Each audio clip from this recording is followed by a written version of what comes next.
So it was the 1970s, and people would send cards in the mail. Crazy concept, I know. And the number one card company was Hallmark. But the number two card company was American Greetings. And between 1972 and 1973, they released a Valentine's Day greeting card that ended up being referred to as Strawberry Girl. It shows a little girl with a big bonnet and a flower, and this card had been illustrated by Barbie Sargent. The card ended up doing quite well, and the higher-ups of the company decided that they wanted to make more stuff with strawberries on it. Strawberries are the ticket. They sell well. And I guess the way that card companies work is they have the holiday lines, so like Christmas and Valentine's Day and Mother's Day, whatever.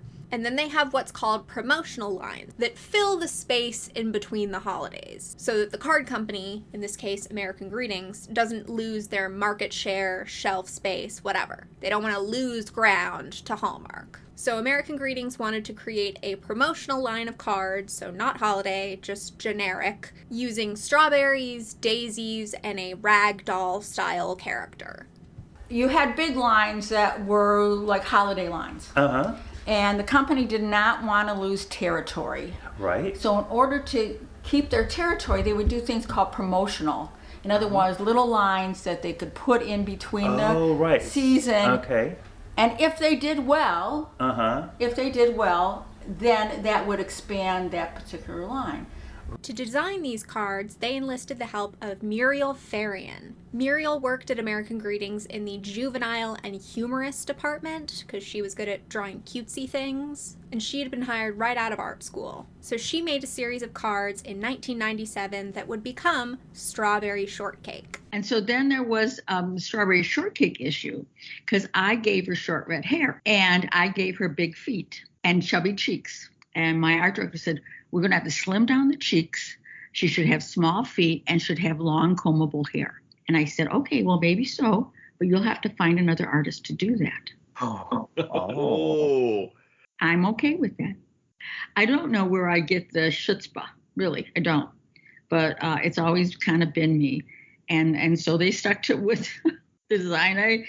I was a designer. Also at this time, American Greetings was creating a toy division. It was called Those Characters from Cleveland, because it was based in Cleveland, Ohio. And it was basically a think tank to come up with characters that could be licensed out. So in 1978, as they were creating those characters from Cleveland, Muriel moved over from American Greetings and got in on the ground floor. Besides Strawberry Shortcake, you might know those characters from Cleveland for creating Holly Hobbie and Care Bears, which Care Bears was also by Muriel. In total, she created 32 characters for them. Then, Bernie Loomis from the General Mills toy division approached those characters from Cleveland to see what characters they had to license. I did not know there was a connection to General Mills. Apparently, the toy company Kenner had been purchased by General Mills in 1967. So for a period of time, Kenner Toys was owned by General Mills. That didn't last forever. Eventually it got folded into Hasbro, but still very random.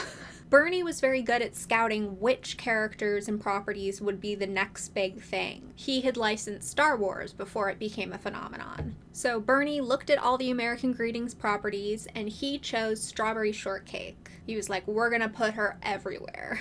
So Kenner licensed Strawberry Shortcake and merchandised the hell out of her. In the 80s, she had TV specials, toys, home decor, records, bath and body products, even food products like cereal, which I guess makes sense because she is a food-themed character. Which, speaking of cereal, I'd like to tell you about the sponsor of today's video, Magic Spoon. So, some Sarah lore for you. My mom is a hippie, so as a kid, I wasn't allowed to have gluten or wheat or eggs or sugar or dairy.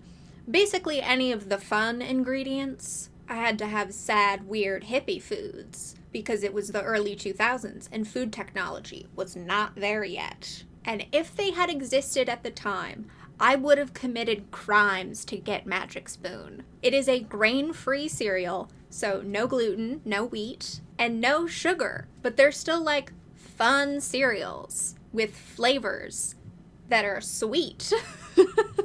They're also high in protein, which is not a thing I cared about as a child, But I do now. My blood sugar is very sensitive. Each serving of Magic Spoon cereal has 13 to 14 grams of protein, 0 sugar, and 4 to 5 grams of net carbs. And they also have treats, like little cereal bars. Those have 11 to 12 grams of protein, 1 gram of sugar, and 1 to 2 grams of net carbs. I love a bar. And these are very light and crunchy, which I like. It's not that dense, chalky protein bar texture.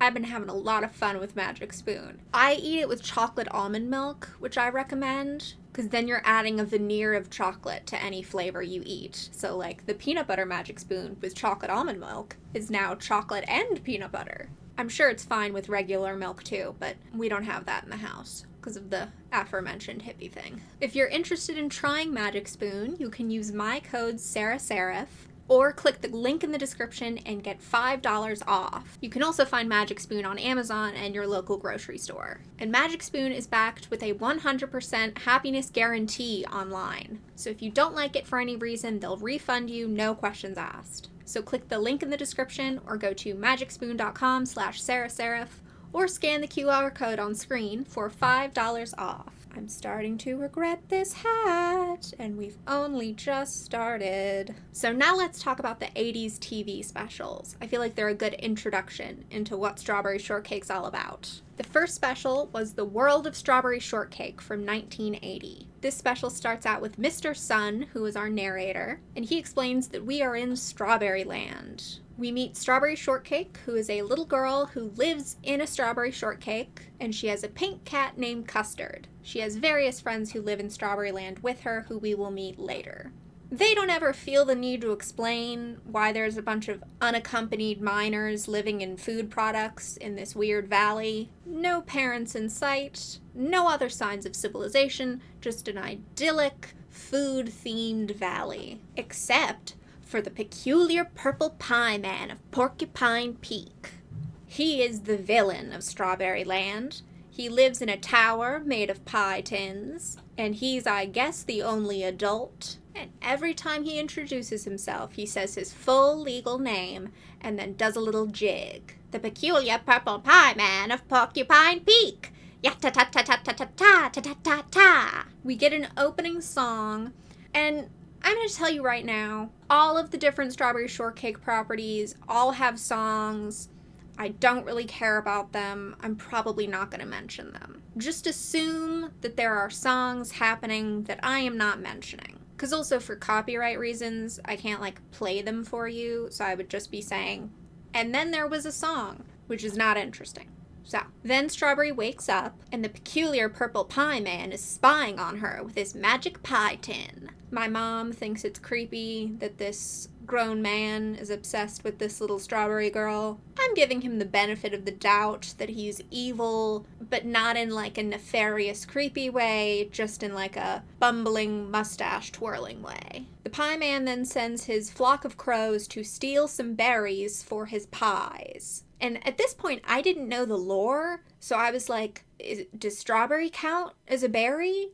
Is he gonna cook and eat strawberry shortcake? No, that's not what's happening. But I was momentarily apprehensive about the stakes of this special. Again, with the world building, I don't understand why he can't just have some berries, why does he have to steal them? Is there not a grocery store? But luckily for Strawberry Shortcake, a living tree scares the crows away. So the pie man's efforts have been foiled for now. Then we meet our other friends. First is Huckleberry Pie, who is a lazy, slow-talking boy character, and he has a dog named Pupcake. Then there's Blueberry Muffin, who's a forgetful girl. Plum Puddin', who is a nerdy little boy. Raspberry Tart, who always says what she's thinking, even if it's kind of mean. I believe it's supposed to be a play on the word tart, she's sort of sour and mean. And Baby Apple Dumplin', who lives with Raspberry Tart and can't talk yet. So those are all of Strawberry's friends. And we learn that today is Strawberry's birthday. And so Plum Puddin' suggests that we throw a surprise party for her. And so As always happens in children's media with a surprise party, all of Strawberry's friends tell her that they can't hang out with her today, and so she gets very sad, thinking that everyone has forgotten her birthday. How long have we been doing this plot, you know? And how often does this happen? I'm very anti-surprise and pretty anti-party, so I've never really experienced a surprise party mishap. It seems to come up a lot in children's media, though. So Strawberry's friends are setting up a party in the park, and I would like to point out this hideous banner that they put up. It says happy birthday in the least festive font possible. And then they send a lucky bug to go spy on Strawberry to see what gifts she wants for her birthday. Meanwhile, the peculiar purple pie man of Porcupine Peak disguises himself as a peddler and shows Strawberry Shortcake a magical watering can that's always full. She can't afford it. No idea how money works in this world. But since her friends have been spying, they buy it for her as a present. They pool their resources. Strawberry is sad, and then Mr. Sun, the narrator, intervenes. He's like, I can't watch you be sad anymore. Go to the park. Which I appreciate that he's a character with agency in this world. Strawberry goes to the park, they give her the watering can, and Raspberry Tart is like, aren't you a little old for those things, dearie? Which, it's a watering can. I don't think it's a child thing. It's not like we're talking about a doll. Don't worry. Strawberry goes to demonstrate the watering can, but then they can't get the watering can to stop pouring water. And so they end up flooding the valley. Pie Man comes over and reveals that he was the peddler and says that he'll fix the flood if they give him every berry in Strawberry Land. And they're like, well, I guess we have no other option. So they start packing berries away into carts. But then as we're packing up the carts, Apple Dumpling stows away in one of them, she crawls into one of them. And so then she is carted away to the peculiar Pie Man's palace. The Pie Man, true to his word, reverses the flood, but now everything's all muddy. But Mr. Sun comes in and is like, I haven't given you my gift yet. My gift is a special magic wish. And so Strawberry wishes for someone who's strong enough to stand up to the peculiar purple pie man. And she mentions, like the tree from earlier who scared the crows away. And so Mr. Sun provides her with an army of trees who go and attack the pie man's palace, kind of like the Ents in Lord of the Rings. And so the pie palace collapses, and Apple Dumpling gives the pie man a letter saying that he surrenders and makes him sign it. Then Strawberry Shortcake, always altruistic and forgiving, says that they can all be friends, and she teaches him berry talk, which is where you replace various words with the word berry. So I'm very happy to see you. This friendship and Pie Man redemption arc does not last very long. My theory is they didn't know how successful Strawberry Shortcake was going to be, so they didn't know that they were going to make several more specials. But they did make several more specials. In 1981, we get Strawberry Shortcake in Big Apple City. Strawberry Shortcake receives some snail mail, which is pulled by an actual snail. And she's like, oh no, this letter is from 6 weeks ago. And the snail's like, sorry, I'm real slow. The letter is from Big Apple City. Strawberry Shortcake has been selected as one of 2 finalists in a baking competition. And the grand prize is a new gazebo. I don't know what I thought the prize was going to be, but that's not what I thought it was going to be. So when they said a gazebo... Oh, I'm so happy me and my friends can all dance around this gazebo. The problem is that the bake-off is today in Big Apple City, so she has to get there, right now. And of course, the other finalist of this competition is the peculiar purple pie man of Porcupine Peak. And when we check on him, we see that his evil flock of crows think that his baking tastes bad, which then, how is he selected as a finalist? Are they the only 2 people who entered? That's also kind of sad.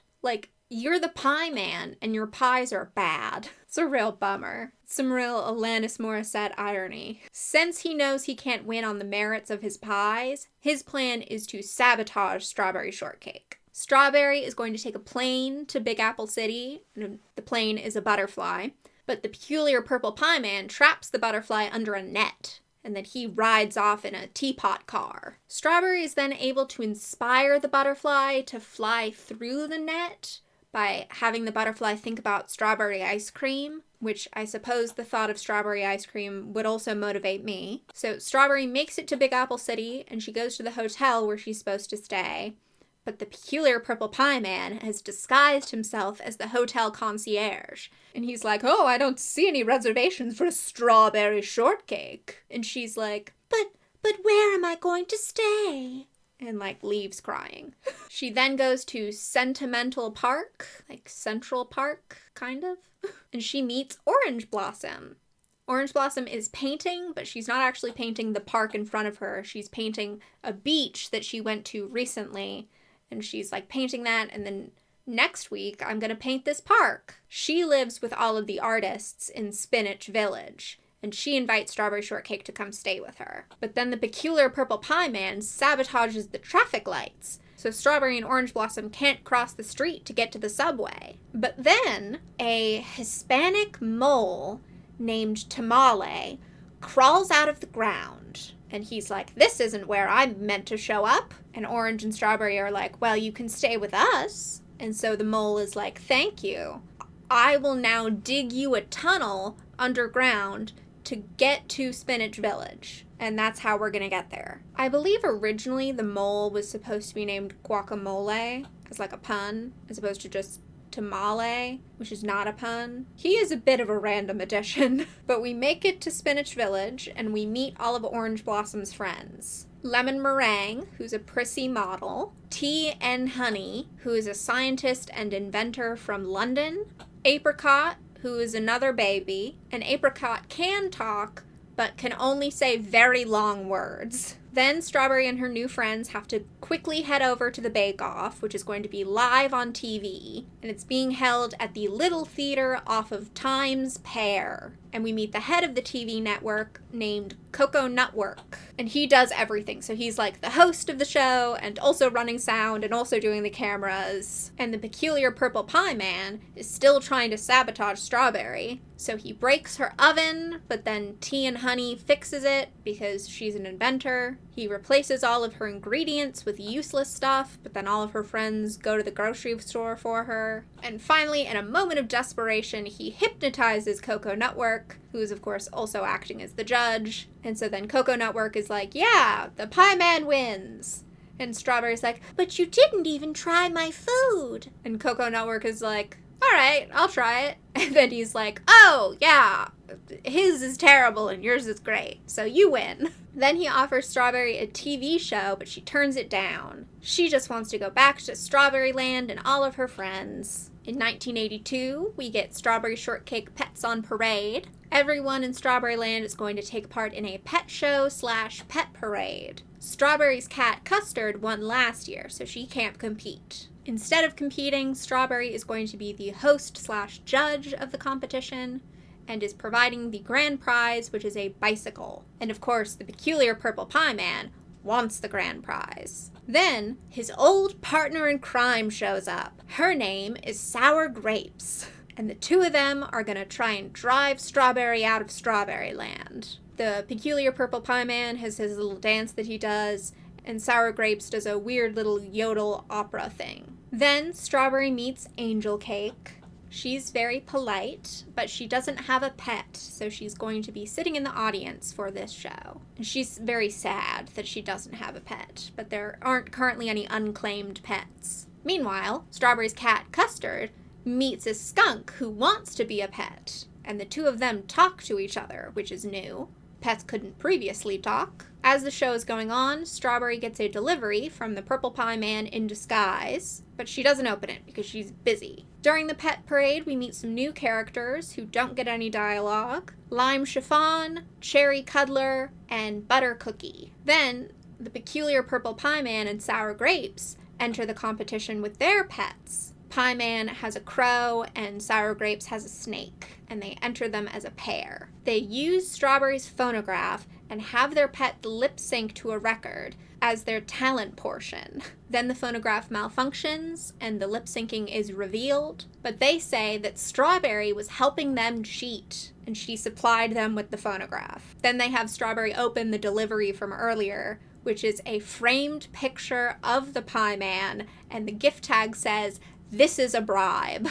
What a terrible bribe. Though at this point, working on this video, I wouldn't mind a framed photo of the peculiar purple Pie Man. I think that would be fun. New merch idea, I guess. Somehow, Strawberry's friends believe this masterful plan, and they're all like, "Oh, Strawberry!" And Strawberry runs away because she's upset. And then that skunk from earlier comes and gives Strawberry a pep talk. So Strawberry comes back, and she tells the Pie Man to admit that he framed her. And she tortures him into admitting this by doing berry talk, because the peculiar purple Pie Man hates it when Strawberry and her friends do berry talk. This works, and Pie Man admits his scheme, and then he and Sour Grapes leave. And then everyone unanimously decides that the skunk should win the pet show because he helped Strawberry. And Angel Cake takes the skunk and names it Soufflé. In 1983, we get Strawberry Shortcake Housewarming Surprise. At this point, the production shifted over to Canadian company Nelvana, and all of the voice actors were replaced with the exception of Strawberry Shortcake and the peculiar purple Pie Man. The art also looks slightly different. So Strawberry Shortcake is moving into a new house, and she shows everyone slides of her trip around the world and all of the new friends that she met. Cafe au lait from Mexicoco, almond tea from China Cup, mint tulip from Hollandaise, and crepe Suzette. I don't think we came up with a pun for France, but that's where she's from. Also, twins Lem and Ada from Pickledilly Circus. And Strawberry's friends are like, well, you can invite all of your new friends to your new house. Meanwhile, the peculiar purple Pie Man has taught his birds to talk. And what they do is repeat what people say. So he sends the birds to go spy on Strawberry Shortcake. Strawberry invites everyone to her house, and she has everybody bring recipes. And Pie Man wants to steal the recipes. Strawberry and her friends are playing a game of hide and seek, and so Pie Man sneaks into her house, takes the recipes, and runs away. But Lem and Ada were hiding in the recipe box because they were playing hide and seek. So now Lem and Ada are with the Pie Man. Then we meet Filbert, the worm butler. Strawberry Shortcake rides him to chase Pie Man, but Pie Man makes it into his palace. The birds are still spying on Strawberry Shortcake, and Strawberry and her friends figure out what's going on with the birds, and they sing a song about berry talk. So then the birds go back to the Pie Man and do a bunch of berry talk, which is torturous for him. Pie Man goes to return the recipe box, and Lem and Ada. There's a little bit of drama, because at first it ends up like high up and out of reach, but it's able to be safely returned to Strawberry and her friends. And then they all have an international party. I think it's nice that they wanted to include other cultures. It was 1983, so I don't know if I expected much more than what they gave us, but you know. Then in 1984, we get Strawberry Shortcake and the Baby Without a Name. And one of the notes I put for this was that they have run out of ideas. It's time for Strawberry and her friends to have their annual camping trip. And Plum Pudding is going to return from traveling the world with some new friends. And Plum Pudding has now transitioned and is now a girl character. This is because girl characters are more marketable, but I am also choosing to interpret it as an exciting moment of transgender representation. We meet Plum Pudding's new friends, Peach Blush, and the baby with no name. Hey guys, why do we have an unaccompanied baby who is nameless? I don't think these children should be taking care of this nameless baby. Where did we find this baby? Which we've had other babies before. At least those babies had names. So like presumably families or like something. I don't know what's going on. It really does feel like a mystery orphan baby. Meanwhile, the peculiar purple Pie Man is afraid of a monster. And at first Sour Grapes doesn't believe him that there's a monster, but then she does believe him and she wants to catch the monster and exploit the monster for like fame and fortune. Everybody goes camping and they see a wishing star, and the nameless baby wishes for a name and a pet. Then, in the night, when everyone is sleeping, the nameless baby hears the monster and starts to crawl after the monster. And then everyone wakes up and is like, where's the orphan baby? Oh no! The baby is fine. She crawled into a cave and then fell into a hole, but then the monster helped her out of the hole. Meanwhile, Pie Man is trying to make a trap for the monster. Strawberry and her friends are reunited with the baby, and they meet the monster, who is named Fig Boot, like Bigfoot, but figs. And he's like a little purple dinosaur guy. Then, of course, the villains capture Fig Boot and trap Strawberry and her friends under a big net. Strawberry and her friends get free by having Mr. Sun make a flower grow really big, which like lifts the net. It doesn't matter. They're fine now. Pie Man and Sour Grapes are disappointed that Fig Boot is not scary at all, but regardless, they are going to take it to a circus. But then, Strawberry and her friends disguise themselves as an even bigger monster to then scare away Pie Man and Sour Grapes, so they leave Fig Boot, and then we have a party with Fig Boot. And at the end of this special, I was like, did we never name the baby? I had to like rewind. It's like, did I miss them naming the baby? No, they never named the baby. And apparently the point was that the child who bought the toy of the baby was supposed to give the baby a name, which I guess is supposed to be sweet, but narratively I don't like it. The last 80s special is Strawberry Shortcake Meets the Berrykins from 1985. Strawberry and her friends are having a garden party. We meet a new friend named Banana Twirl. And as a game in this party, we're going to all go berry hunting to look for the best specimen of each fruit. So like Strawberry is going to go look for the best strawberry, Orange is going to go look for the best orange. You get it. Also, I said I wasn't going to mention the songs, but there's a wild song in this one where Strawberry is imagining how she's going to look when she's older, and the lyrics are, I want to look like who I want to be when I grow up. Nothing to do with anything that's going on. The girls are looking for berries, and the berries are kind of weird,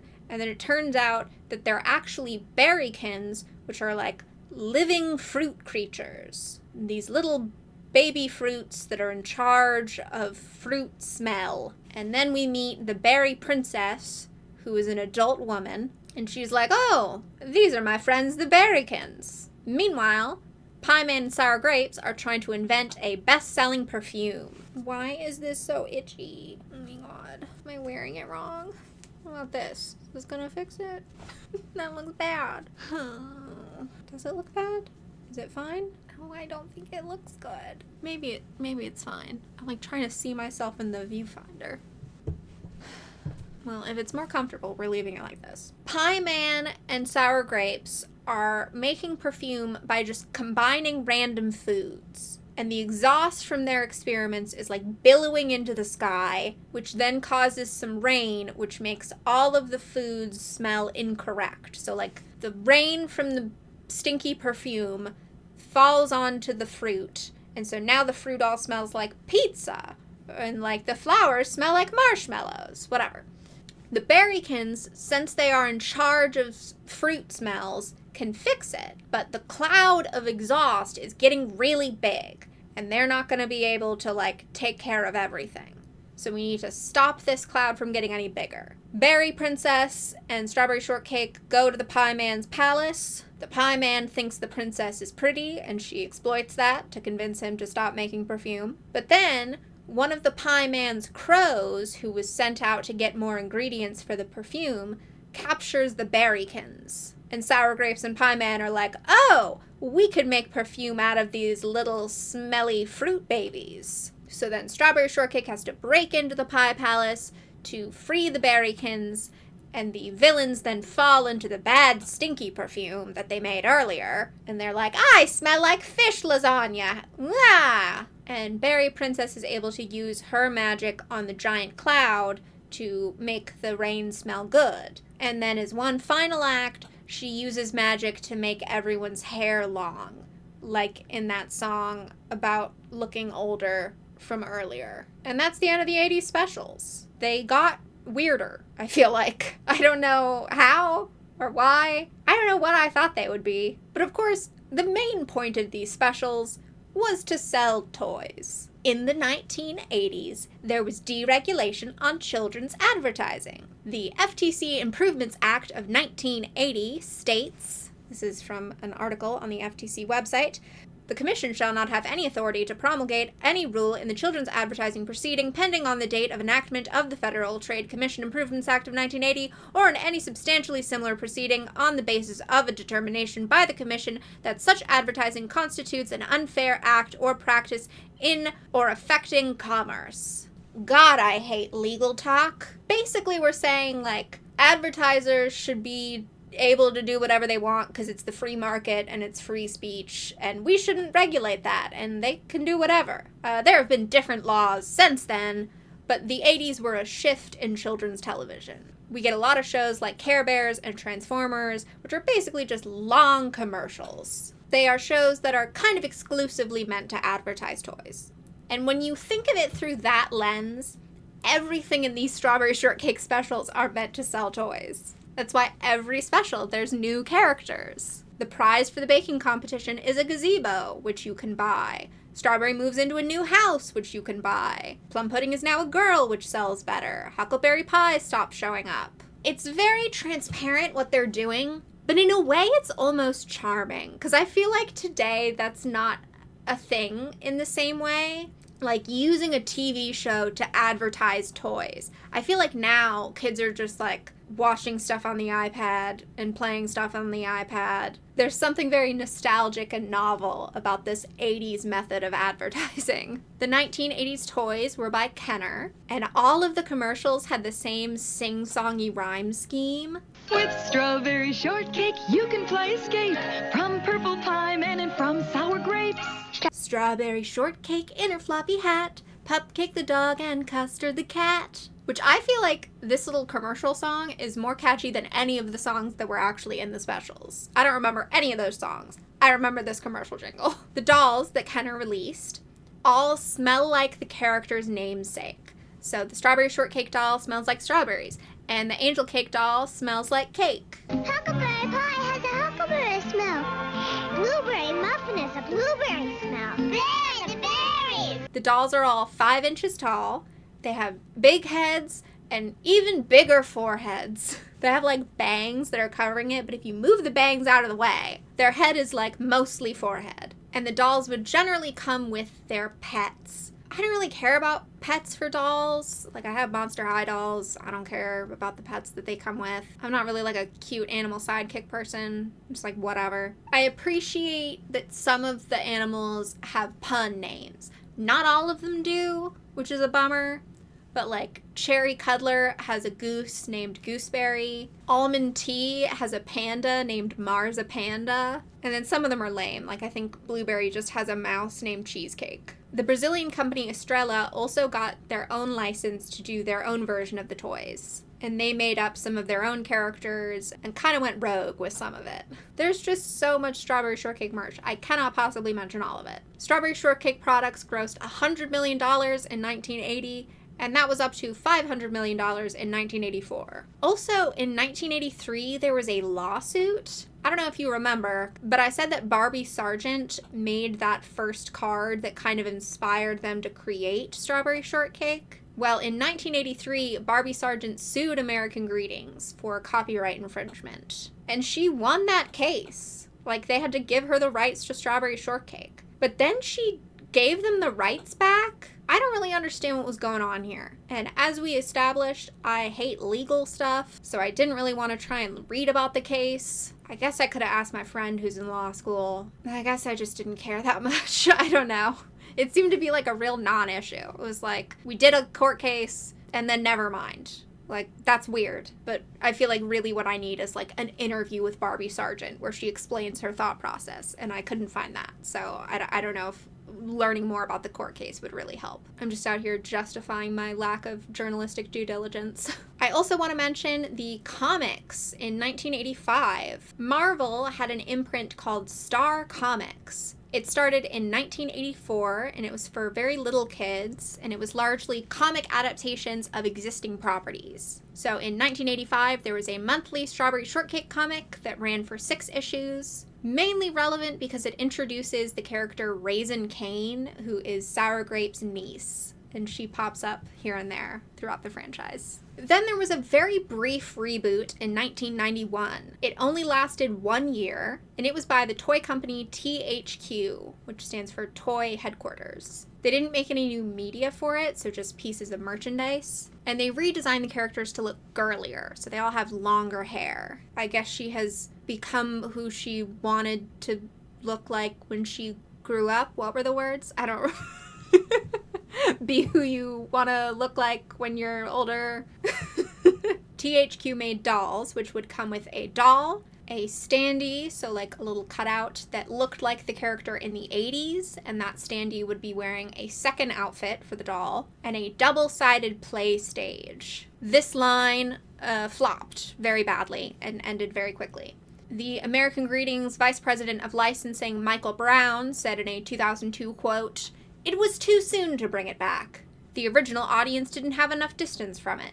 They were just entering their teens and weren't interested in properties from their childhood." So basically, no one was nostalgically buying Strawberry Shortcake for their kids. Until the 2003 reboot. Allegedly, in the early 2000s, stickers and gift wrap were being sold in Toys R Us and card and gift stores with concept art for a Strawberry Shortcake revival. And this concept art was dated 1998. And she kind of looks like how she ended up looking in the 2003 reboot. And in 2002, the reboot was announced. Strawberry Shortcake had been licensed by DIC Entertainment, and she would debut with 4 new holiday-themed animated specials released quarterly on home video. Strawberry Shortcake and her friends had been redesigned to look like modern, real-life girls. And it does really capture children's fashion of the time.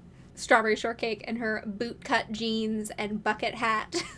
So the 4 aforementioned holiday specials are considered season 1 of this new series. The episodes, or specials, or whatever you want to call them, are Meet Strawberry Shortcake, Spring for Strawberry Shortcake, Strawberry Shortcake's Get Well Adventure, and Berry Merry Christmas. Each of them are 45 minutes long. Strawberry and her friends will now grapple with life lessons like the importance of friendship rather than villains such as the Purple Pie Man or Sour Grapes. In Meet Strawberry Shortcake, we get the famous intro song, Straw-ba-ba-ba-ba-berry, Straw-ba-ba-ba-ba-berry. There is apparently more to this song than just the Straw-ba-ba-ba-ba-berry. I didn't know that. I didn't watch this as a kid, which is strange because it seems like I'm the right age demographic for it, but I have absolutely no memory of watching it. My parents have no memory of it. I just think I completely missed the 2003 Strawberry Shortcake reboot. I don't know how. So I know a lot of people my age have nostalgia for it and are very familiar with it. I am not. So I knew that little chunk of the song, the like famous little catchy part. There's more song than that. The rest of the song is fine. It's whatever. But they kind of popped off with that Straw-ba-ba-ba-ba-berry. We meet Strawberry Shortcake, and I don't know how to say this in a way that doesn't sound mean, so we're just gonna soldier on. All of the voice actors are like children from Omaha, Nebraska, because that's where the production was. And like basically all of these children have no other credits to their name. I think the voice acting is like pretty mid because it's like inexperienced children. Strawberry Shortcake has kind of Dora energy, I say, not as a compliment. I don't know. It feels mean saying that because obviously they were like kids and they're like not in the industry anymore. And also I know a lot of people are very nostalgic for this series and really like it, so it feels like mean to say like I think the voice acting is mediocre. But I just had to share with you how I feel, okay? I started watching it and I was like, ooh. It's not that I don't think kids can do voice acting, I say, digging myself into a deeper hole. Because I've talked about Charlie and Lola on here, and I feel like the voice acting for that series is really good, and that's all kids. I feel like part of it might have been a direction problem, because also the whole show is very, like, slow-paced, which I don't think helps the voice performances, because you're, like, really sitting in them. I'm going to move on before a bunch of 2003 Strawberry Shortcake fans dox me on the internet. Strawberry Shortcake has 2 pets, Custard the cat and Pupcake the dog. So Pupcake has been reassigned to Strawberry Shortcake from Huckleberry Pie. And in this version, Custard can talk, but Pupcake cannot talk. I don't know how we decided which animals can talk, but Custard is like a grumpy little cat. I love him. He's great. He's not that grumpy because this is like a preschool show for children, but I appreciate the sarcastic energy he's bringing. Strawberry Shortcake has a little sister named Apple Dumpling, and she does some annoying baby talk. Don't like that. Preferred it when she was silent. It's Apple Dumpling's first birthday, and so Strawberry Shortcake is going to host a birthday party. And so she has to get a list of things for the birthday party. And over the course of getting the things for this party, she's going to meet all of the different friends that are going to become the main cast of characters. So first, Strawberry wants to get cookies, and so we meet the character Ginger Snap. She is an inventor who has a cookie-making machine, and she is a new character for this era. Then Pupcake messes up the cookie machine. I feel like this is a thing with children's TV shows that don't have like a villain, is we have to just have a lot of really annoying mistakes and accidents. And so constantly Pupcake is like causing problems. Ginger Snap is very talented, so she's able to fix the cookie machine. Then Strawberry goes to get juice from Orange Blossom. Orange Blossom is like a gardener. Then we go and get cake from Angel Cake. She's into baking and cake decorating, and I feel like she kind of looks like the 2000s reboot of Holly Hobbie. Then Strawberry gets lost, and she meets a horse named Honey Pie Pony. This era introduces horses, or as they are referred to in this era, fillies. I'm not really a horse person. I do like these horses though, like aesthetically. Honey Pie Pony talks a lot about herself and is very dramatic. I don't know why that's how we chose to characterize this horse, but I do find it fun. Then Strawberry comes across Huckleberry Pie's fort house. Huckleberry Pie is a boy, and he skateboards. Strawberry Shortcake is such a girl franchise that it is funny when we try and include like boy stuff. This is Huckleberry Pie. He has a skateboard, and he lives in a fort, and he's like a cool, like nonchalant dude character, and sometimes when we do girly stuff, he gets annoyed. He supplies Strawberry with party hats. Then the wagon with all of the stuff in it, and also Apple Dumpling in it, starts to roll down the hill towards the river. And so Huckleberry Pie skateboards and Strawberry Shortcake rides the pony to like get the wagon and stop it from falling into the river. We're able to rescue all the stuff and Apple Dumpling, but the wagon does fall into the river. So then we make a boat, but Pupcake destroys the boat, because of course he does. Then we have to remake the boat. So like, what was the point of the boat being destroyed in the first place? And then Strawberry and Apple Dumpling go home. And then she realizes, uh-oh, we don't have any party guests. Which again, all of these like unaccompanied children. Does Strawberry Shortcake know anyone else other than the 4 children she just met today? What was the plan for this party? But she makes some party invitations and invites everyone to the party, and we all have a fun party for Apple Dumpling. So we can kind of consider that the pilot episode of the show, even though it's like a double-length special. Then there are the 3 other specials from quote-unquote season 1. And then for seasons 2, 3, and 4, all episodes are 22 minutes long. That's how they were broadcast on television. However, for home video release, they would put 2 episodes bundled together on a DVD or a VHS. So, for example, the home video release Best Pets Yet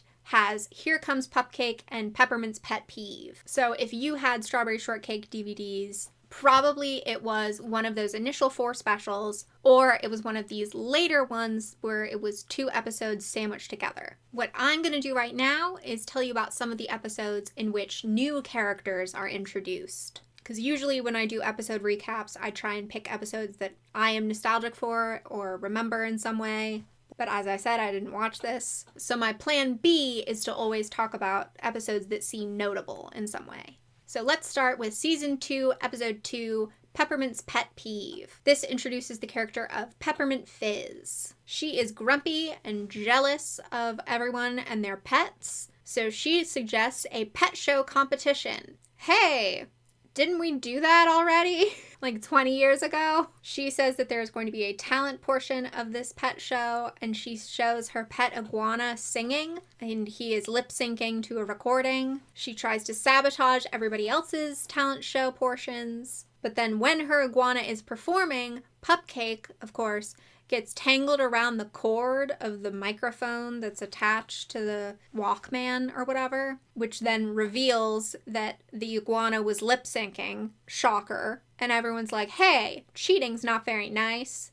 And then all the pets start to play with each other, and everyone agrees that the important thing isn't winning, it's having fun with your friends. Season 2, Episode 10, The Blueberry Beast, which introduces Blueberry Muffin. Huckleberry dares everyone to go camping in the spooky woods. They all start to get freaked out, because the woods are spooky, and they see a figure moving around in an abandoned cabin. So they all run back to Strawberry's house. Honey Pie Pony, ever one for the dramatics, says that it is a blueberry beast. And Strawberry says that they should go introduce themselves. So she goes to the cabin and meets Blueberry Muffin. Blueberry likes books and plays, and she stumbled across this old abandoned house and is fixing it up. Why is there an old abandoned house in the woods? How is this child planning on fixing it up? Who lived there before? Whatever. They're all friends now. Season 2, Episode 11, The Mystery of Seaberry Beach. This episode introduces Coco Calypso, Rainbow Sherbet, and Seaberry Delight. A parrot says that the sea berries are being stolen.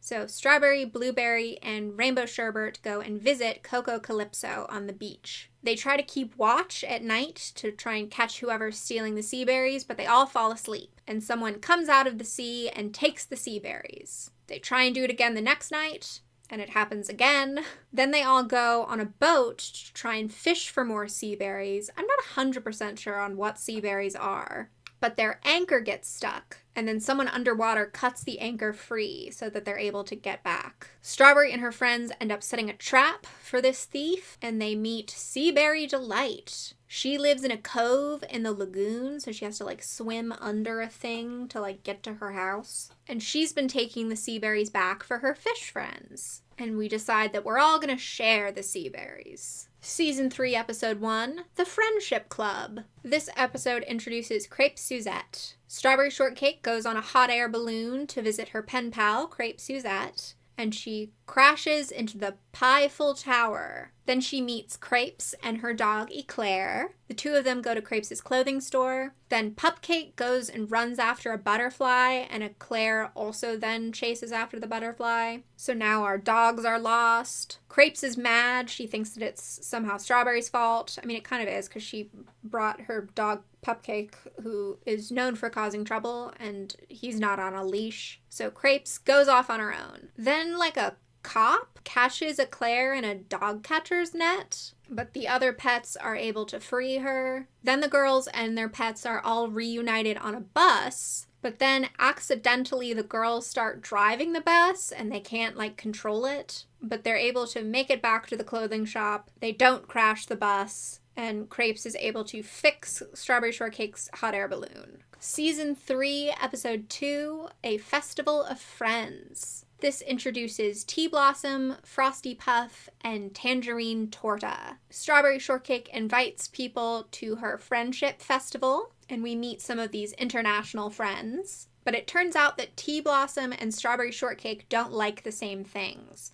and they keep lying to each other to not hurt each other's feelings. So Strawberry Shortcake doesn't like tea, and Tea Blossom doesn't like the ice cream sundae. They go to float some flowers on the river, and Strawberry Shortcake convinces Tea Blossom to ride in a boat, even though Tea Blossom is scared. And the two of them have some like miscommunication driving the boat. Tea Blossom is like not paddling, and they end up going over a waterfall, and the boat sinks, and they end up all soaked. So now Tea Blossom is mad. She's like, this isn't what I wanted. Meanwhile, Angel Cake had promised to make all the food for the festival by herself, and she's not able to do it. But she didn't want to disappoint her friends by asking for help. So at this point, we're gonna call off the festival. But then we all kind of reconcile and apologize to each other. Like, you have to be honest with your friends. And let's all work together and put on this friendship festival. Season 4 of this show aired after 2007, and they redesigned all the characters to sort of age them up. And of course, by aging them up, what do I mean? Long hair! Season 4, Episode 5, Back on the Saddle. It introduces Annie Oatmeal and Plum Pudding. Strawberry and Angel Cake both apply to be ranch hands at a dude ranch, and we meet Annie Oatmeal, who runs the ranch, and both of the girls end up getting the job. Angel Cake wants them to do a ranch hand contest, and Annie Oatmeal agrees to it, even though she's kind of apprehensive. She's like, last time we had a contest, everyone got too into it, and it was really annoying. Then all of Strawberry's friends come to the ranch, and they split up into 2 teams. One for Angel Cake and one for Strawberry Shortcake. Then we meet Plum Puddin'. She's nerdy and clumsy, and she is put on Strawberry Shortcake's team. Plum Pudding keeps causing problems with her clumsiness, and so Strawberry Shortcake's team keeps losing all of the challenges. Meanwhile, Angel Cake is getting, really into it and really competitive. The last challenge is that they're, it's not a race, they're just, taking their horses on this trail. I mean, it kind of is a race, though, because how else are we going to decide who wins? Whatever, it doesn't matter. We're going on this trail. And Angel Cake wants to take a shortcut, but it's a dangerous shortcut. And her team gets trapped by a rock slide. Strawberry and her team realize that Angel Cake has done this, and they try to find them to help them, but then they also get trapped by a rock slide. Plum Puddin' had been kind of separate from everyone, so she is not trapped by a rock slide, and she is able to go get Annie and save everyone. So that's kind of the vibe of the show. The one thing I skipped over is the 2006 movie, the Sweet Dreams movie, which was direct to DVD with a limited theatrical release. It is 3D animated, and I think bad looking. It's very smooth and empty looking, kind of uncanny seeing these 2D characters in 3D. This was just at that point where 3D animation, especially at this budget level, didn't look very good. But I think also studios were like, well, we can't do 2D animation. That's old and from the past. Then we have movies like this that look ugly. The plot is that Strawberry and her friends are picking berries, but they can't find any berries. And they realize that the birds have been taking all of the berries. Meanwhile, the peculiar purple pie man of Porcupine Peak and Sour Grapes are riding in a wagon trying to get to Strawberry Land. They are looking for berries, and they are planning to open a pie factory in Strawberry Land. It was like seeing my old friends again. Strawberry and her friends are just going to plant some new berries, but then Pie Man and Sour Grapes show up, and they're like, actually, we own this land now.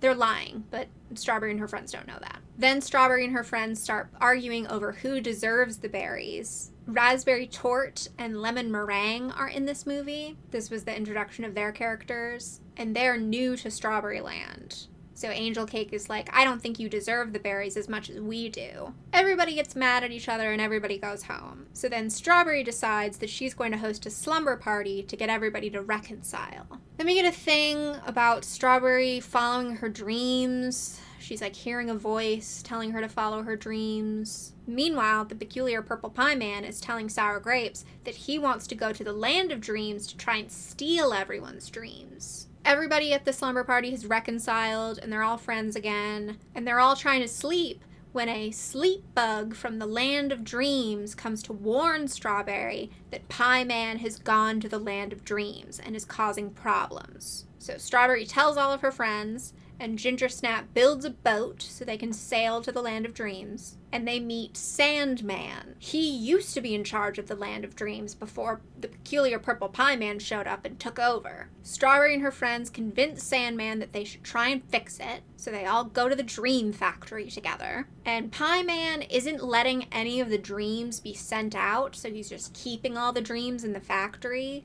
And he also has one of the dream maker children in a cage. Then Strawberry and her friends are caught. They go to escape, but Sandman is captured. And then Strawberry and her friends decide that they're going to go back and use dream magic to defeat Pie Man. So in the land of dreams, you can do anything and make anything you dream be real. So they're just making all sorts of magic stuff happen. They're able to defeat Pie Man and go home, and then the berries grow. And Strawberry was like, that was my dream. The end. Don't know why this movie was about dreams. Felt kind of random. but whatever. So then after the movie premiered, Pie Man and Sour Grapes would occasionally show up in the show, and also Lemon Meringue and Raspberry Twort. As for toys, the first toys for the show were created by Bandai, and then starting in 2006, it shifted to Playmates toys. Strawberry shortcake's got a whole new look and delicious scents. Strawberry. I found some evidence of a stage show. I think this wasn't like a proper stage show. I think it was just like a strawberry shortcake mascot suit that would do a little performance in malls. But I still think that's fun. There was also a live-action Argentinian adaptation of the 2003 show. I don't know how to say it. They say it in the theme song of the show, but they say it in a way that's like they're repeating one of the syllables for like musical reasons, but I don't know how to say it. Frutita? This is just embarrassing. I'm sure that's very wrong. So, name of show was produced by the Latin American Family Entertainment Corporation, EXIM Licensing Group, and it aired on Canal 9 in 2005. It had 36 episodes and was dubbed into several different languages, never English though. The show had child actors and puppets for the animal characters. This doesn't seem to be amazingly preserved online, but it also doesn't help that I'm having to do research using like Google Translate back and forth, so I don't know. But if you watched it, please let me know what you remember. Then in 2008,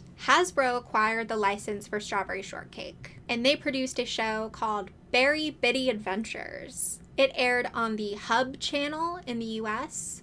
The Hub was a joint venture between Discovery and Hasbro, and they focused on shows that were tie-ins to Hasbro toy brands. This is randomly the Strawberry Shortcake that I watched, even though I was too old for it. Because I also didn't watch it on the Hub. I didn't watch it on TV. I watched it on Netflix. So it was like even a little bit after it started.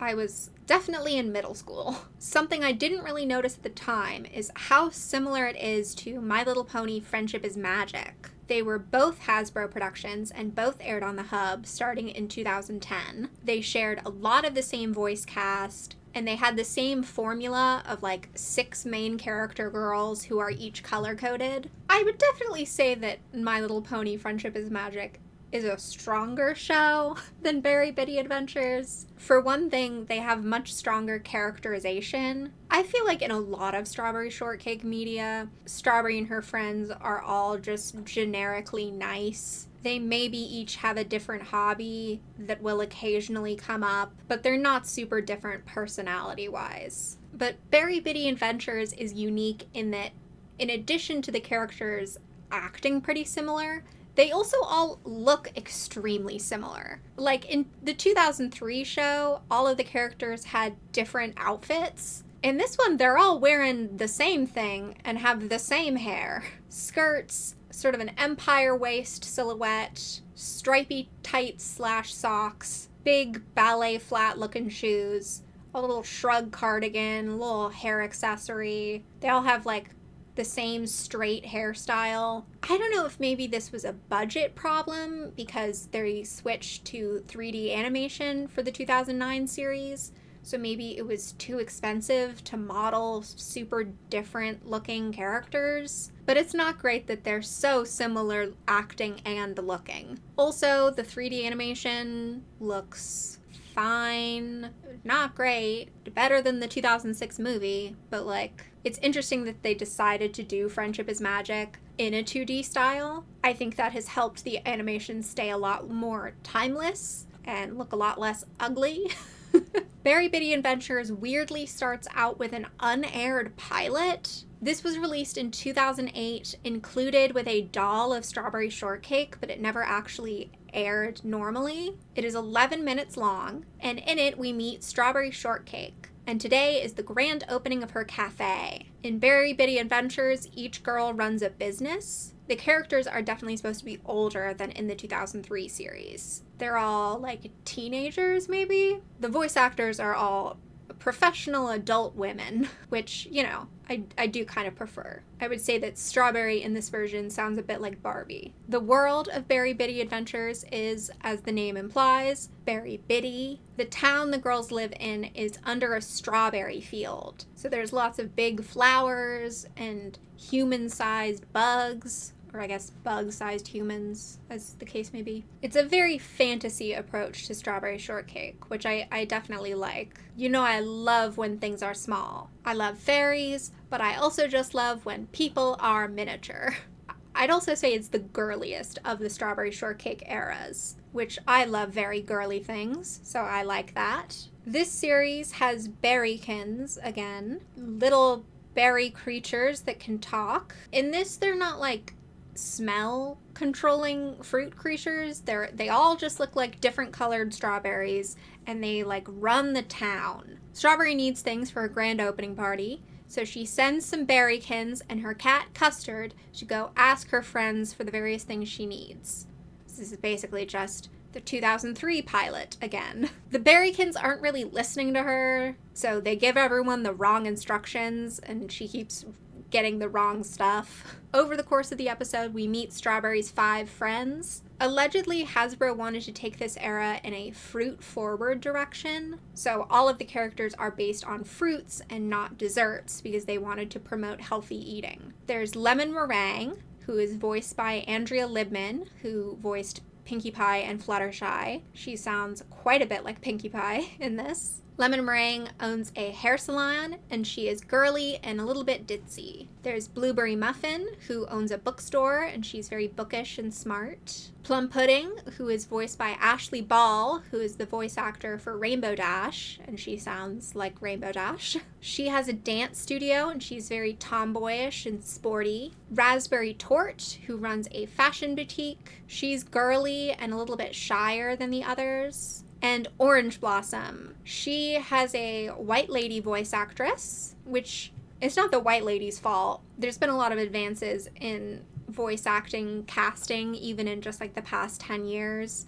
It used to be very much like they wouldn't tell people who they were voicing for, and you had very little control and like whatever. So I think it's the fault of Hasbro and the fault of the casting directors for not like hiring a black woman. They've also really whitewashed Orange Blossom. Like they've completely straightened her hair and they've super lightened her skin. The diversity in this era is probably the worst out of any of them. This series is 5 white girls with different colored hair and 1 very light-skinned black girl. Orange Blossom runs the general store in town, and I guess I'd say that she's like inventive and creative. So we meet all the girls, the berrykins mess up asking them for the things that Strawberry wants. At some point, Lemon attaches some dandelions to Custard the cat, and the dandelions act like balloons, and Custard starts to fly away. And then the girls catch him in a tablecloth. And that's the end of the episode. Then in 2009, we get the Strawberry Shortcake movie, Sky's the Limit, which is the first, like, real official installment of this era. We learn that the town is powered by berry juice. The berries are picked by the berrykins. And there's a Princess Berrykin who's in charge. Then there's a storm that comes. So Strawberry and her friends all hide in her cafe. And we meet Mr. Longface, who is a caterpillar who has been telling them all stories about his family. They try to convince him to tell them the end of this long story that he's been sharing, and he says no. The storm passes, and we go outside and learn that the storm caused a big rock to block the stream. The big rock is being held in place by a little rock, and we won't be able to move the rock without being crushed. But the rock is blocking the stream, and so we won't have any water. And with no water, we won't be able to grow any berries. And the berries are what power the town. So this is not good for the town. The Princess Berrykin says that she found a water source, but it's far away, so we're all gonna have to move. Which seems crazy, because we've, like, built a town here. So it seems like maybe a last resort to move somewhere else. But Mr. Longface tells the girls about the Great Geyser Stone, which is a magical gold rock that makes water. And so the girls go on a journey with Mr. Longface to try and find this rock. They journey all the way to this cave. They make it into the cave. Mr. Longface is about to admit to them that he just made the whole thing up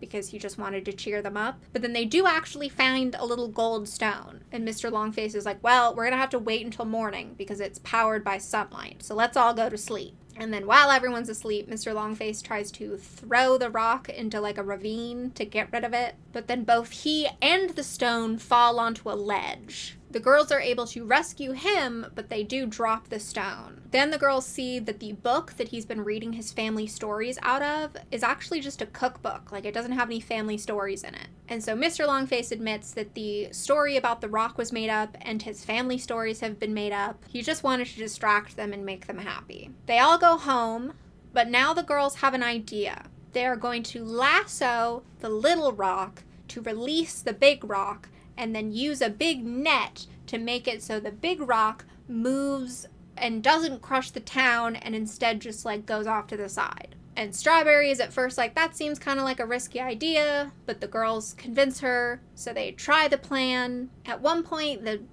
rope from the net gets like stuck on a tree, and so Mr. Longface comes over and helps Strawberry reach the rope, and she uses his cookbook to like knock the rope free, which ends up like breaking the cookbook, and the book like shatters, whatever. It's supposed to be like a full circle moment because he had been trying to hide his book and not let anyone see it, and now it's like being used to save everything or whatever. The big rock, little rock, net rope mission is successful, and so we can stay in the town, and they have a party. The girls all thank Mr. Longface, and they give him an empty book for him to write stories in. The end. It's so weird that this movie is basically the emotional journey of Mr. Longface the caterpillar. The girls have moments in the movie, but like it's Mr. Longface's story, which is weird, because like who cares about him? Then starting in 2010, we have the Berry Bitty Adventures TV show.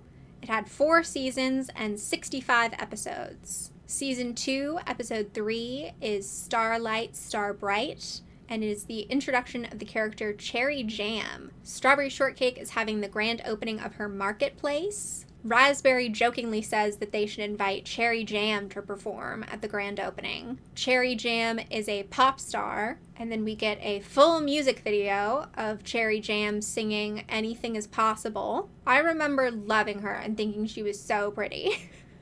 Then, as a surprise for Strawberry, her friends invite Cherry Jam via email, and Cherry Jam immediately says yes. Cherry Jam shows up, and the girls are all acting like crazy fans. Cherry Jam just wants to do normal things and be treated normal, and Strawberry has to explain to her friends, like, hey, thank you so much for inviting Cherry Jam, but I think she just wants you to, like, treat her like a friend. And then Strawberry and Cherry sing a duet together, and Cherry sticks around as a character after this. She seems to, like, not like being famous very much, and she wants to stay in this small town. Season 3, episode 1, A Boy and His Dogs. This is the introduction of Huckleberry Pie. Huckleberry Pie's van breaks down. He apparently takes dogs around to get adopted, and his plan is to go to the very big city to start an animal shelter. The girls take him into town, and he spends the night, but his dogs all tear apart Strawberry's house. And he feels very bad about this, so he wants to stay and fix everything. To help him out, all of the girls are each going to take care of one of the dogs, so he doesn't have to take care of like a bunch of dogs all at the same time. Huck tries to fit in with the girls, and he keeps lying about what he likes. So he's going to help Strawberry bake, but he like doesn't know what an oven is, and so puts the muffin batter into a toaster oven. But then he and Blueberry Muffin bond for real about Patty Persimmon mystery novels. And she makes Huckleberry promise to just be himself. He does, and then also all of the girls swap dogs, so now they all have dogs that are like perfectly suited to their personalities and match their color schemes. And so all of them decide to adopt the dogs that Huckleberry had with him. Season 4, episode 1, Berry Double Trouble. This is the introduction of Sweet and Sour Grapes. No relation to sour grapes in the past. This is like a new sour grape situation. There's going to be a fashion contest that Lemon Meringue and Raspberry Tort want to take part in, and they want Strawberry to be their model. But Strawberry's too busy running both her cafe and her market. So Lemon and Raspberry offer to take over running the cafe. But they are both already running their own businesses, so it's too much for them too. But then they conveniently meet these two sisters who run a food truck, Sweet and Sour Grapes. Sweet is also voiced by Andrea Libman, and she's doing her Fluttershy voice. She is the only character who has glasses. And Sour is like a scene girl. Sweet and Sour are twins, and they can't get along at all because they're so different. And they're trying to run the cafe, but they keep arguing with each other. Strawberry shows up and is like, "Who are these girls in my cafe?"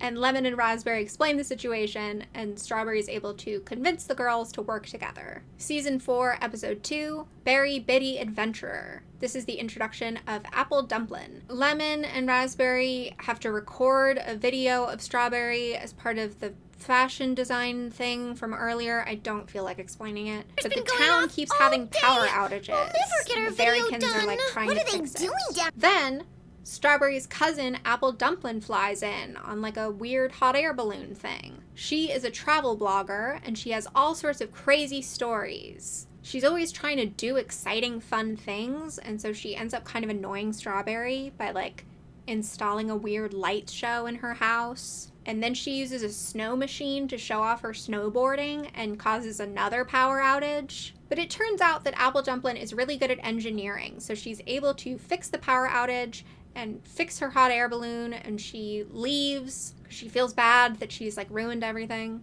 But Strawberry chases her down and has her come back to town. As for the dolls from this era, they were by Hasbro, and then starting in 2014, they were by The Bridge Direct. This era also had some comics. There was a short-lived series in 2011 by Ape Entertainment, and in 2016, IDW Publishing released 9 issues of a comic, which reintroduced Pie-Man and Raisin Cane as antagonists. There was also a live stage show called Strawberry Shortcake, Follow Your Berry Own Beat. This was produced by Koba Entertainment, which we've talked about before on this channel. They did the Max and Ruby live shows. And this show had women in like wigs and costumes, not mascot suits. Then in 2015, Iconic's brand group acquired the Strawberry Shortcake rights for $105 million. They did some comedy stop motion shorts in 2015 using like the dolls. They make fun of like selfies and hipsters and have since been taken down. It doesn't even seem official, but I guess it was. I guess it was official shorts. Then in 2017, DHX Media acquired Iconics for $345 million.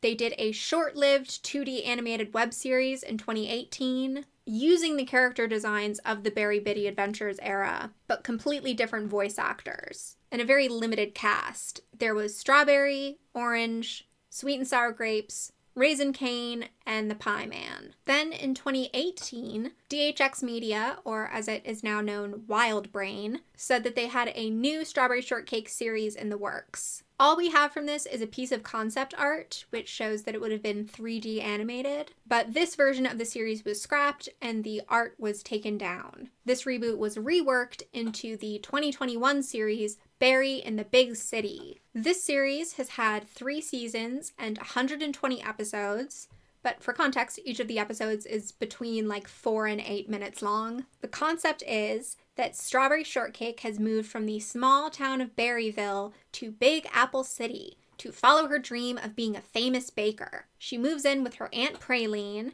and starts to run a food truck. It's very grounded. There's not really any fantasy elements, which is not preferred for me, but I can deal with it. The world of this show is way less girly, which I don't love, as I sit here in my pink Strawberry Shortcake costume. It's also going for a much higher energy, funnier tone. The show has the characters give like mockumentary confessionals. I've seen some people say that the humor is cringe, but I don't know. It's cringe in the same way that all kids media trying to be funny is like a little bit cringe. I found it to be pretty cute and funny. Does it fall flat sometimes? Yes. But I think as a whole, it works pretty well. People also hate the diversity of this series. This is by far the most diverse installment of Strawberry Shortcake, which I really liked. But of course, people don't. When I was trying to find what people had to say about this reboot, it was all people saying that it wasn't funny and that the diversity was forced and they didn't like it. These episodes are so short that I don't really feel like giving recaps of them. I think instead it makes more sense to do a season overview. So season 1, we meet Strawberry Shortcake. She's very high energy and dramatic. I think she's very fun. She's not just generically nice, which I really like. She inherits her Aunt Praline's old food truck, and she goes to the Berry Works, which is like a outdoor mall, where there are other teenagers also running food trucks. And it's like a hip,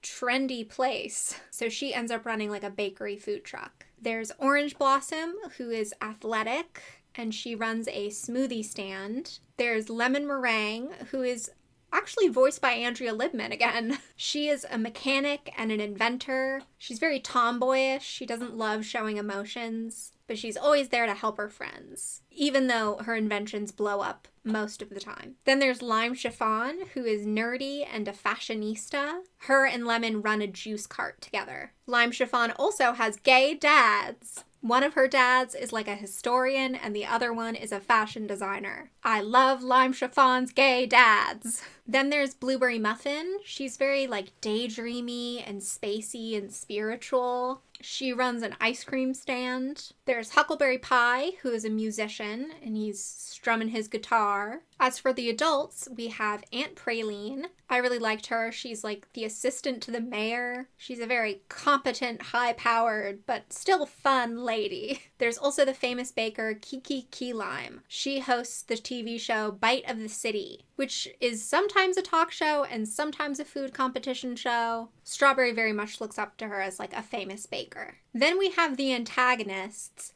who get a redemption arc and they're all friends by the end of the season. But we have Raspberry Tart, who runs a rival bakery truck. She's a kind of snooty rich girl. Sour Grapes. She's kind of goth and monotone. I love her. She's great. And there's also Bread Pudding. He is the manager of the Berry Works. He got that job because his mom owns the Berry Works. But he's very high-strung and judgy. And we never say he's gay, but like, that's what we're going for. The season finale of season 1, Raspberry Tart and Strawberry Shortcake have a bake-off on the Kiki Key Lime Bake of the City show. What was it called? Bite of the City. I was so focused on saying Kiki Key Lime correct. The girls are competing and they get into a food fight and then they realize that they're better off friends. Season 2, we meet Plum Pudding, who is a scientist. He's a boy, again. He and Lemon Meringue bond over inventing stuff. Then there's Caramel Tartufo. He's basically just a parody of The Godfather. He runs a secret market called Fruit Leg Alley. He has a daughter called Carmela Eclair. It is weird watching a Strawberry Shortcake show, and there's just like adults. There's just like grown-ups all over the place. We've never had that before. There's Crepe Suzette, who's a fashionista, and a band which consists of Cherry Jam, Peppermint Fizz, and Raisin Cane. This season introduces the peculiar Purple Pie Man as an antagonist. He is Sour Grape's uncle, and he moves into the Berry Works and opens a pie shop, and he's constantly trying to sabotage Strawberry Shortcake and her friends. Even though he's like a rich and famous baker, it does make it more weird in this show because it's so grounded. And the other ones, you're like, it's like a fantasy weird world where she lives in a shortcake, whatever. And this one, it's like, dude, don't you pay taxes? Don't you have a Roth IRA? You're 37, Pie Man. Why are you terrorizing these children? In the season finale, the peculiar Purple Pie Man tricks Strawberry Shortcake into signing a contract that he then uses to seize her food truck as company property, and then he fires her. But then he's exposed for not wanting competition so he can continue to sell mediocre product. and he is driven out of the berry works, and Strawberry's truck is returned to her. In season 3, the new villain is Crabapple Jam. She's like a Paula Deen character. She's like a southern baker woman, and she purchases and takes over the berry works, and she starts trying to sabotage Strawberry and her friends. In the season finale, she tries to kick out all the food trucks, but that makes her very unpopular, and she has to leave. Also in season 3, Kiki Key Lime starts dating Aunt Praline. Lesbians! Berry in the Big City also got 4 3D animated specials. They are each 44 minutes long and based on one of the 4 seasons, and aired on Netflix. In the Beast of Berry Bog, there is a Fall Fright Festival. It is being run by Krusty Muffin,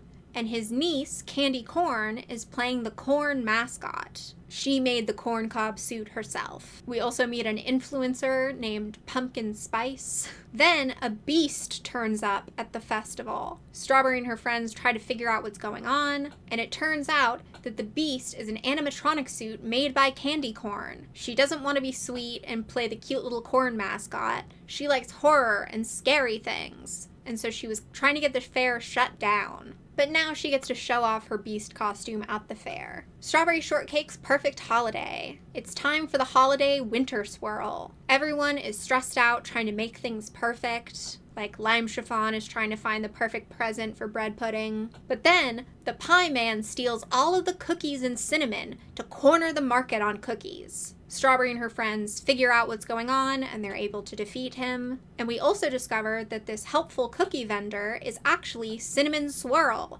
who is this universe's version of Santa Claus. And this is the only time where we get actual magic.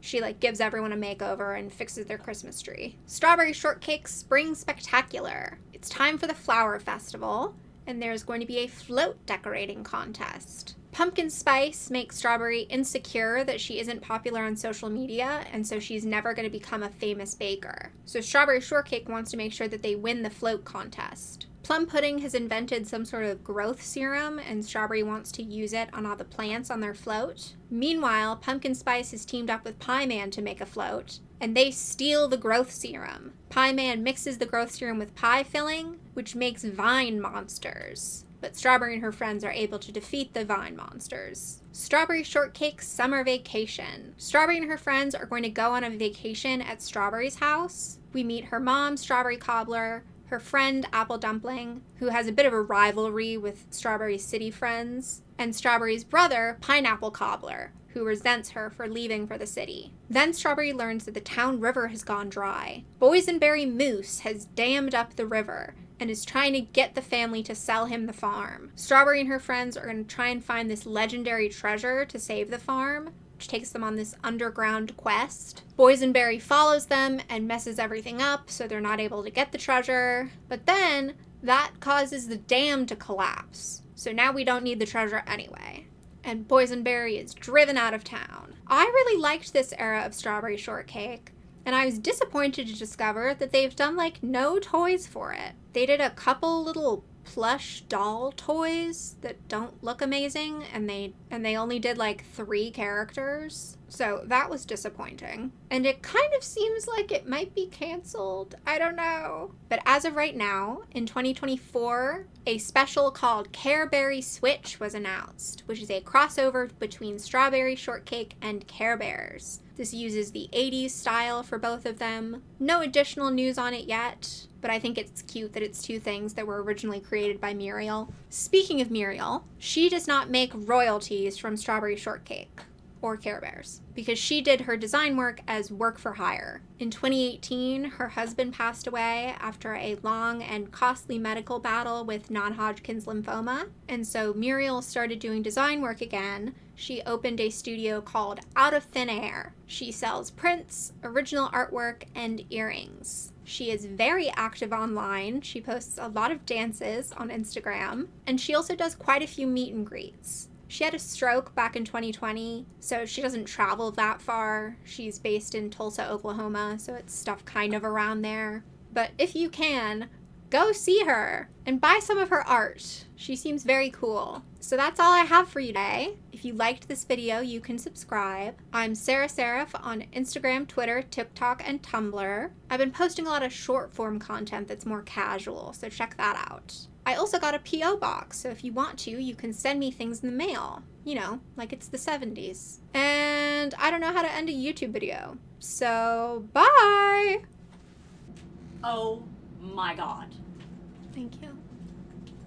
Wow, this is spectacular. Thank you. Did you see this? Oh my god. Can you even? I can't. I know, yeah. I'm recording, but I basically just started, so it's gonna take a while.